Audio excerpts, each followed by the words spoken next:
बहुत दिन बाद मुलाकात हो रही है, इसके लिए क्षमा प्रार्थी। कोशिश होगी कि जल्दी जल्दी मिलें।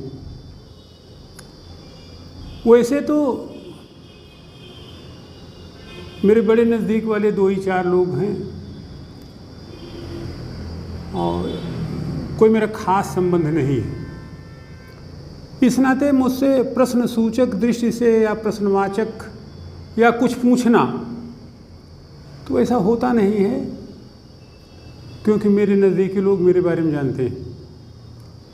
और यदि कभी कभी कोई मुझसे पूछता है कि भाई साहब आप इतनी कठिनाइयों में जीवन जी कैसे लेते हैं, तो मेरा बड़ा संक्षिप्त उत्तर होता है कि मैं द्वंद्व में नहीं रहता हूँ। मैं एहसान मांगता हूँ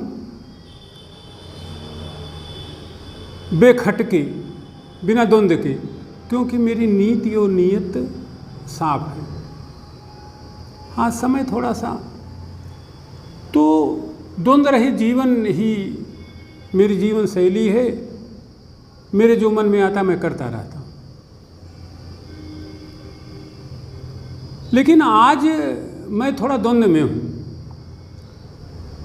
टॉपिक है अयोध्या चलें,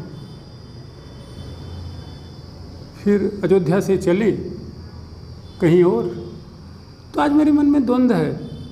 प्रख्यात मनीषी स्वामी विवेकानंद कहते हैं कि द्वंद्व बुरी बात नहीं होती है। हाँ, द्वंद्व से निकलने का रास्ता आना चाहिए। आज वैज्ञानिकता के युग में हम समझ नहीं पा रहे हैं कि विज्ञान ने रास्ते बताना बंद कर दिए हैं कि धर्म उन रास्तों में उचित रास्ते का चयन भूल गया है। आज संकट है विश्वास का, विचार का, चरित्र का, सोच का, आपसदारी का, मानवता का, मिलनसारिता का। इसी सब के उप उत्पाद हैं ये लोग जो आज राम को लूट रहे हैं। राम के नाम पे सत्ता पे आए हैं, राम को ही लूट रहे हैं। 13-14 की बात रही होगी, मैं अपेक्षाकृत यंग था।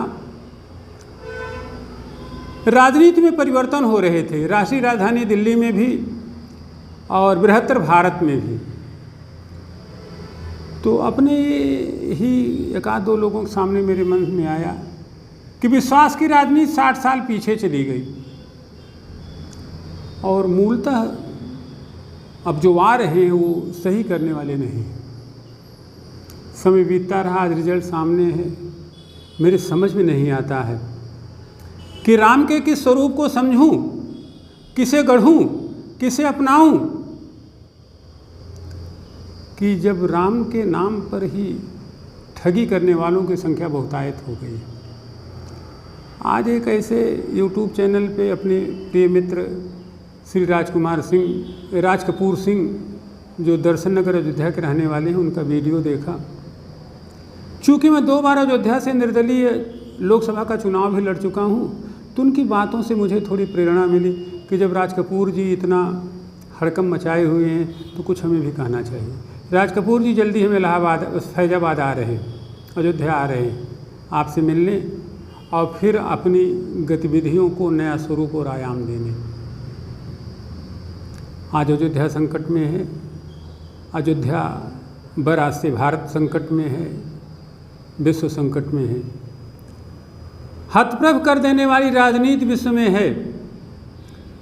समझ में नहीं आता ट्रंप विश्व के दरोगा हैं तो कैसे हैं। शिपनिंग के उद्देश्य क्या है, पुतिन चाहते क्या हैं, हम अपनी बात क्या करें। आज समय बड़े बेढंगे दौर से गुजर रहा है। आम आदमी, मध्यम वर्गीय इस तरीके से पिसा हुआ है, वो जो कोई भी काम कर रहा वही वो हताश हो परेशान है। आराम में है तो ऊपर का 1% तबका, उसके पास इतनी आय कहाँ से है, कहाँ से उतना कमाता है, ये समझ से परे है। किंतु विश्व बरास्ते भारत शुरू अयोध्या से एक निवेदन करना चाहता हूँ, एक आग्रह करना चाहता हूँ, एक विचार आपसे शेयर करना चाहता हूँ। वक्त आ गया है कि अब सही को सही कहा जाए, गलत को गलत कहा जाए,